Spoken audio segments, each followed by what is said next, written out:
Medyo maraming letters yung hinahanap natin na word, pero medyo madali lang to.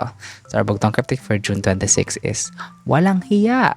So, pero makikita mo agad na bold letter yung W or yung simula ng letter. So, sa cryptic clues, medyo madali or laging use yung face. Face of the word is first letter or yung mukha ng salita ay yung unang letra.